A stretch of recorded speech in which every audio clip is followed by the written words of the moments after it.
முதல் வாசகம். இறைப்பற்றின்றி இருக்க ஆண்டவர் யாருக்கும் கற்பிக்கவில்லை. சீராக்கின் ஞான நூலிலிருந்து வாசகம். அதிகாரம் 15, இறைவசனங்கள் 15 முதல் 20 முடிய. நீ விரும்பினால் கட்டளைகளை கடைப்பிடி. பற்றுறுதியுடன் நடப்பது உனது விருப்பத்தை பொறுத்தது. உனக்கு முன் நீரையும் நெருப்பையும் அவர் வைத்துள்ளார். உன் கையை நீட்டி உனக்கு விருப்பமானதை எடுத்துக்கொள்.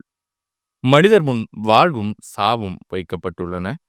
எதை அவர்கள் விரும்புகிறார்களோ அதுவே அவர்களுக்கு கொடுக்கப்படும். ஆண்டவரின் ஞானம் பெரிது, அவர் ஆற்றல் மிக்கவர், அனைத்தையும் அவர் காண்கின்றார். ஆண்டவருக்கு அஞ்சி நடப்போர் மீது அவரது பார்வை இருக்கும். மனிதரின் செயல்கள் அனைத்தையும் அவர் அறிவார். இறைப்பற்றின்றி இருக்க யாருக்கும் கடவுள் கட்டளையிட்டதில்லை. பாவம் செய்ய எவருக்கும் அவர் அனுமதி கொடுத்ததுமில்லை. இது ஆண்டவரின் அருள்வாக்கு. இறைவா, உமக்கு நன்றி.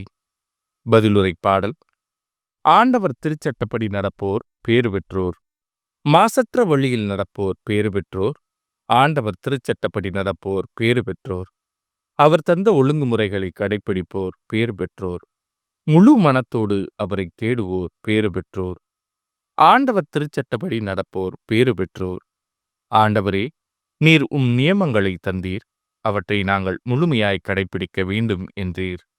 உம்முடைய விதிமுறைகளை நான் கடைப்பிடிக்க என் நடத்தை உறுதியுள்ளதாய் இருந்தால் எவ்வளவோ நலம். ஆண்டவர் திருச்சட்டப்படி நடப்போர் பேறு பெற்றோர். அடியானுக்கு நன்மை செய்யும், அப்பொழுது நான் சொற்களை கடைப்பிடித்து வாழ்வேன். திருச்சட்டத்தில் வியப்பானவற்றை நான் கண்டுணருமாறு என் கண்களை திறந்தருளும். ஆண்டவர் திருச்சட்டப்படி நடப்போர் பேறு பெற்றோர். ஆண்டவரே, விதிமுறைகள் காட்டும் வழியை எனக்கு கற்றுத்தாரும். நான் அவற்றை இறுதி வரை கடைப்பிடிப்பேன். திருச்சட்டத்தின்படி நடக்க எனக்கு மெய்யுணர்வு தாரும். அதை நான் முழு உள்ளத்தோடு கடைப்பிடிப்பேன். ஆண்டவர் திருச்சட்டப்படி நடப்போர் பேறு பெற்றோர். இரண்டாம் வாசகம். உலகம் தோன்றும் முன்பே ஞானம் கடவுளின் திட்டத்தில் இருந்தது. திருத்தூதர் பவுல் கொரிந்தியருக்கு எழுதிய முதல் திருமுகத்திலிருந்து வாசகம். அதிகாரம் 2, இறைவசனங்கள் 6 முதல் 10 முடிய. சகோதர சகோதரிகளே, முதிர்ச்சி பெற்றவர்களோடு நாங்கள் ஞானத்தை பற்றி பேசுகிறோம். ஆனால் இது உலக ஞானம் அல்ல, உலகத் தலைவர்களின் ஞானமும் அல்ல. அவர்கள் அழிவுக்குரியவர்கள். வெளிப்படுத்தப்படாமல் மறைபொருளாயிருக்கும் இறை ஞானத்தை பற்றியே நாங்கள் பேசுகிறோம். அது நாம் மேன்மை பெற வேண்டும் என்னும் நோக்குடன் உலகம் தோன்றும் முன்பே கடவுளின் திட்டத்தில் இருந்தது. இவ்வுலக தலைவர்கள் எவரும் அதை அறிந்து கொள்ளவில்லை. அறிந்திருந்தால் அவர்கள் மாட்சிக்குரிய ஆண்டவரை சிலுவையில் அறைந்திருக்க மாட்டார்கள். ஆனால் மறைநூலில் எழுதியுள்ளவாறு, தம்மிடம் அன்பு கொள்கிறவர்களுக்கு என்று கடவுள் ஏற்பாடு செய்தவை கண்ணுக்கு புலப்படவில்லை, செவிக்கு எட்டவில்லை, மனித உள்ளமும் அதை அறியவில்லை. இதை கடவுள் தூய ஆவியாரின் வழியாக நமக்கு வெளிப்படுத்தினார். தூய ஆவியாரே அனைத்தையும் துருவியாகிறார், கடவுளின் ஆழ்ந்த எண்ணங்களையும் அறிகிறார். இது ஆண்டவரின் அருள்வாக்கு. இறைவா, உமக்கு நன்றி. நற்செய்திக்கு முன் வாழ்த்தொலி. அல்லேலூயா, அல்லேலூயா. தந்தையே, விண்ணுக்கும் மண்ணுக்கும் ஆண்டவரே, உம்மை போற்றுகிறேன். ஏனெனில் ஞானிகளுக்கும் அறிஞர்களுக்கும் இவற்றை மறைத்து குழந்தைகளுக்கு வெளிப்படுத்தினீர். அல்லேலூயா. நற்செய்தி வாசகம். இறைவாக்குகளை நிறைவேற்றுவதற்கே வந்தேன். மத்தேயு எழுதிய தூய நற்செய்தியிலிருந்து வாசகம். அதிகாரம் 5, இறைவசனங்கள் 17 முதல் 37 முடிய. அக்காலத்தில் இயேசு தம் சீடரை நோக்கி கூறியது: திருச்சட்டத்தையோ இறை வாக்குகளையோ நான் அழிக்க வந்தேன் என நீங்கள் எண்ண வேண்டாம்.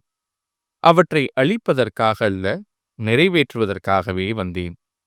விண்ணும் மண்ணும் ஒழிந்து போகும் முன் திருச்சட்டம் யாவும் நிறைவேறும்.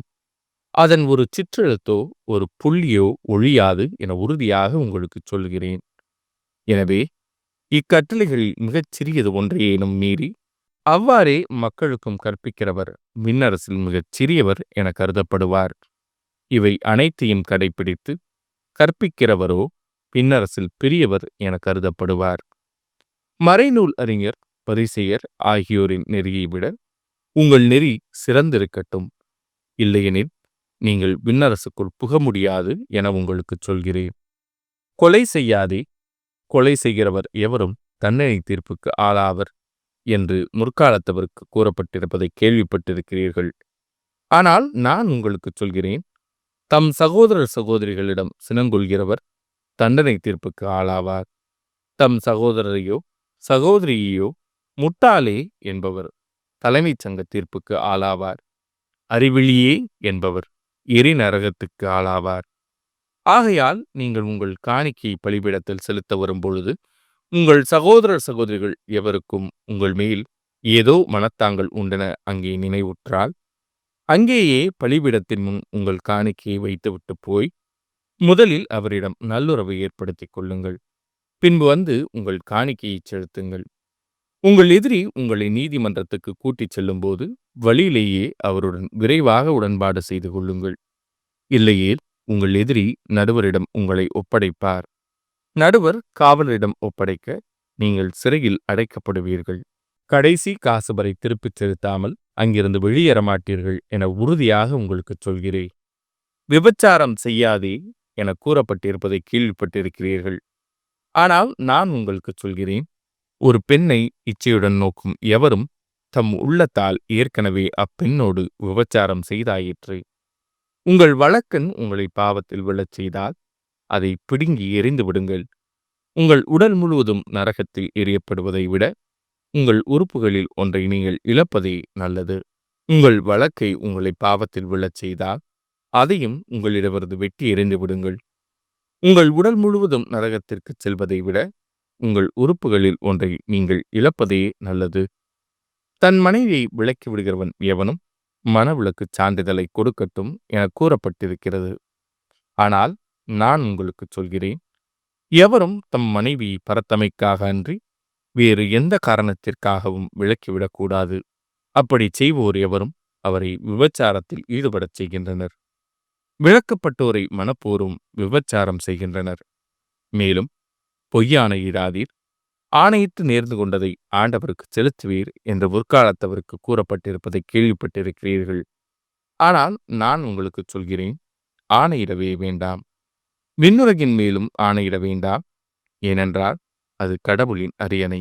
மண்ணுலகின் மேலும் வேண்டாம், ஏனெனில் அது அவரின் கால்மனை. எருசலேம் மேலும் வேண்டாம், ஏனெனில் அது பேரரசரின் நகரம்.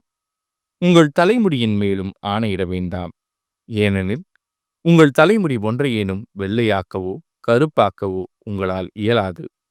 ஆகவே நீங்கள் பேசும்போது ஆம் என்றால் ஆம் எனவும் இல்லை என்றால் இல்லை எனவும் சொல்லுங்கள். இதைவிட மிகுதியாகச் சொல்வது எதுவும் தீயோனிடத்திலிருந்து வருகிறது. இது ஆண்டவரின் அருள்வாக்கு. கிறிஸ்துவே உமக்கு புகழ்.